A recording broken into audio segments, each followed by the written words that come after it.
We've got two kinds of harm to patients, short-term and long-term. Both of these are alarming. They're worrying from what we already know. You've got the possibility of the driving of escape mutants, for which we know that we were getting escape mutants, and we don't know to what degree that is responsive to the vaccine, but it's at least quite plausible. And then we have the risk of ADE, which it turns out we don't have the signal for. So that's good news. Yeah, currently. All right. So far. But that's great. Okay. So I think that's a pretty good encapsulation of like worries in this neighborhood that are... The one that was unexpected is the coagulopathy associated with the adenovector.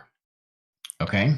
That one was out of the blue. So the coagulation problems, which are almost one of the central hallmarks of COVID disease. Right. So am I wrong to think that that's just more spike protein cytotoxicity? I think it's a plausible hypothesis. Okay.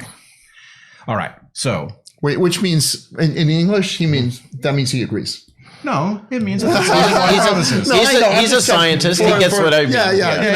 I'm translating it for the non-scientists. And the tone in your voice suggested there's not another obvious, more plausible hypothesis. I failed to come up with it. I think it is the most compelling current hypothesis that I know. Okay. All right. So I think we have taken care of the big pieces of the puzzle that I was hoping to hit, aside from the one where we saved the Earth from COVID. Are there things on your agenda that you wanted to talk a little more about the repro-tox? Yes. Well, indeed. We did it, but what should people be thinking about the fact that we at least know that it... So the thing that this signal about the relative concentration of these novel lipids that we've never had before in humans, that we don't have long exposure to in animals, and the signal in this limited rodent study, hopefully, which was not done under good laboratory practices. It wasn't the real vaccine. And it wasn't even the RNA encoding spike. Right, and you couldn't, because you'd want to find out where the spike actually went. But I spoke to the director of Sieber about all this, and he said, that was then. We have a new data package now, and please allow us the respect to evaluate it. Okay, and Peter Marks is among the best we have at the FDA. Okay, he's time tested. He's smart. He has integrity. He asked me to allow them the respect to evaluate the product, and I think we kind of got to give that. But if we go off the data that the Canadians provided to us from that package, that shows the graph that you just showed, we have concentration in ovarian tissue of a novel lipid reagent that is previously untested and has some very unique characteristics. It's an ionizable cationic lipid.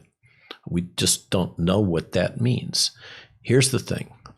When I first trained about what the history of the FDA is, the thing that is the hallmark of the modern FDA is the response to thalidomide. Okay. And that has guided the whole legislative structure and organizational structure of the FDA. That's all about reproductive toxicity and potential consequences in terms of birth defects. And I hope that Pfizer has submitted to Peter a comprehensive genotoxicity and reproductive toxicity panel in the non-clinical studies, but even then, rats are not humans. And what we've learned is that reproductive risks don't always manifest in the first generation. So I don't mean to scare, but I do mean to speak honestly and with integrity. And I think the honest position is, if you were to ask me, Robert, do you know what the reproductive consequences are for this signal? I have to tell you, no, I don't, because we don't have the data. And if you then ask me, has there been any examples in the past of reproductive effects of agents in female reproductive tissue that were not anticipated by the animal model testing? I would have to say, yes, there is. So I think my position on all of this goes back to the bioethics, if you'll forgive me. There has to be full and open disclosure. I think we do owe it to people, to the audience, to those of us who are facing this crisis and wanting to do the right thing. I think this gets back to it's your body. I think that the burden is on the government not to tell us what to do, but to convince us based on the information what to do. And I think that they have an obligation. They do have an obligation. This goes back to the bedrocks of bioethics, to full and open disclosure. And in the case of the potential reproductive implications of this aggregating signal in female reproductive tissue, I think that there needs to be transparency.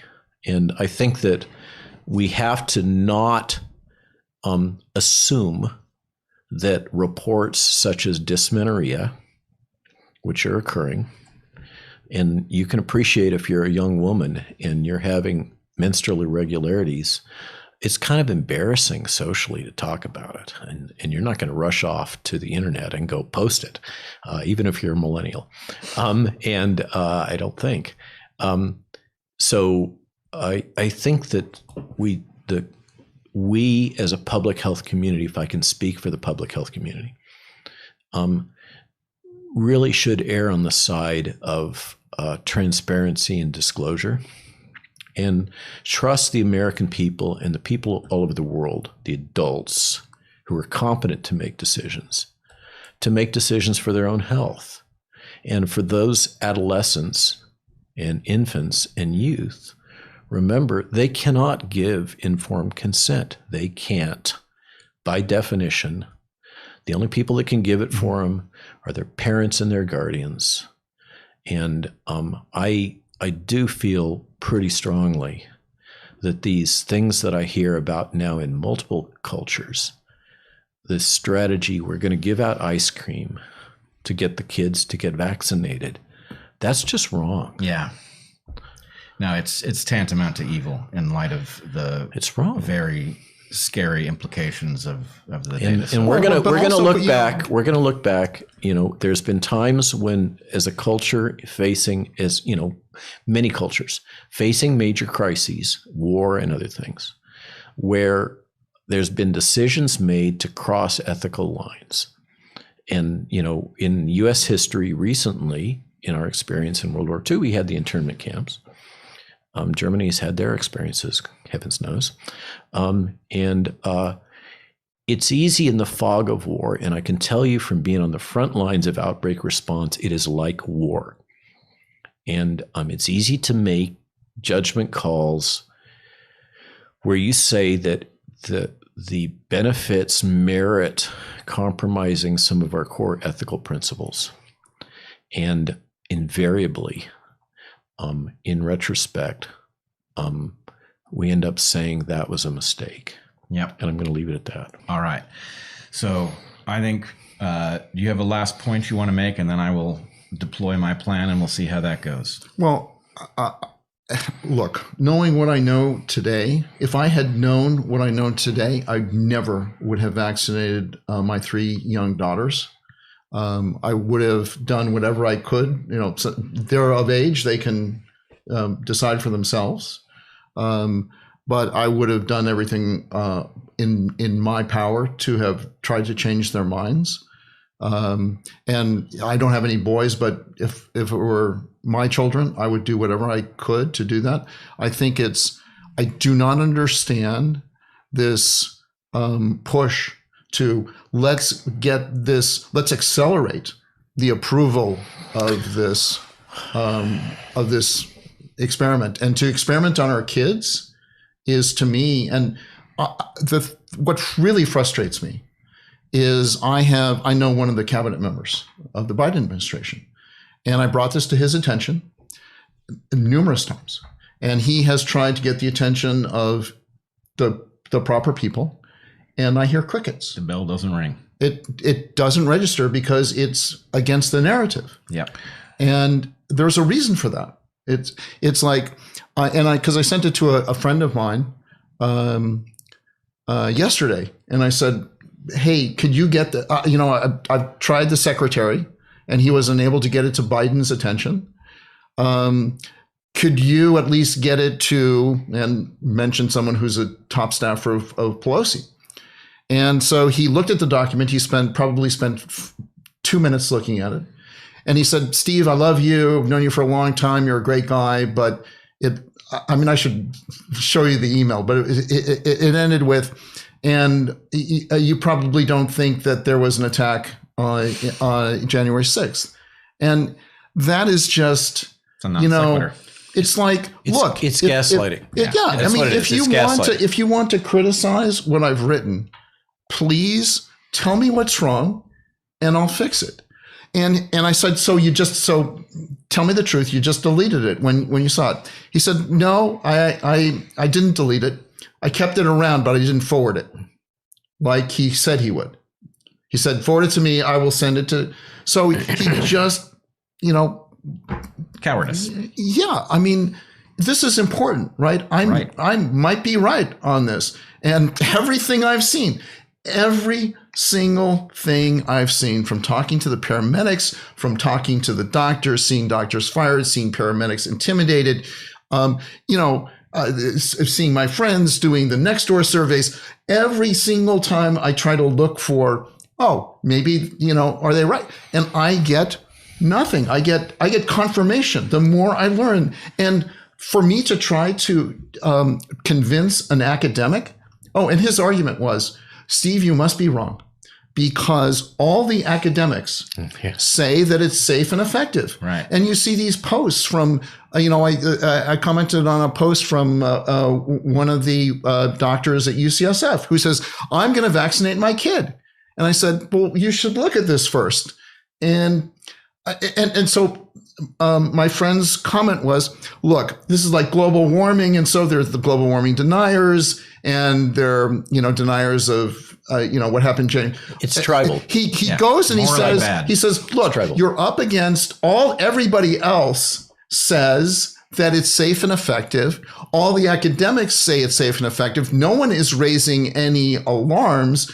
And so it's basically, they're saying, like, there's something wrong with you. And in fact, right after Byram's presentation, my wife was entertaining 5 of my friends, five of our friends. And after I heard this about the biodistribution, I said, hey, if you haven't vaccinated your kids, I just found out some information that says this is going to be unsafe, and here's why. We're supposed to be in the arm, went to the whole body. Spike protein is not a harmless antigen. And then they said, hey, thank you, Steve. How we were going to, vaccinate our kids, but we're not going to go to. And then I walk out, and then they're like, is Steve okay? Has he been working too hard? Is he like, as if this was a minor issue. Yeah, they're like thinking that he's lost it. Right. And so this is the frustration. This is why people can't speak out, right? Because the narrative is so strong that everybody believes in this false narrative. And so anyone who challenges and says the emperor wears no clothes is just shot down and marginalized. And, they say to your face, oh, hey, thank you a lot. And then when you turn around, they're like, wow, what's happened to him? And the amazing thing, of course, is that here you have a case where the NIH is basically sandbagging effective treatments, that the CDC is going along for the ride, that the FDA is fooled, and that people in Congress think Tony Fauci, who's been called out as the creator of the coronavirus and caused this whole thing, and then screwed up by not, No, there is. Oh, believe me, I was very early on the lab. We should have a separate one on this. But Chris Martenson does a fabulous job on his YouTube channel in taking down Tony Fauci and this whole cover. I'm not defending Fauci. Okay, yeah, but but Congress. Like I wrote to Anna, my Congress woman, and I said, here's the document, here's the facts.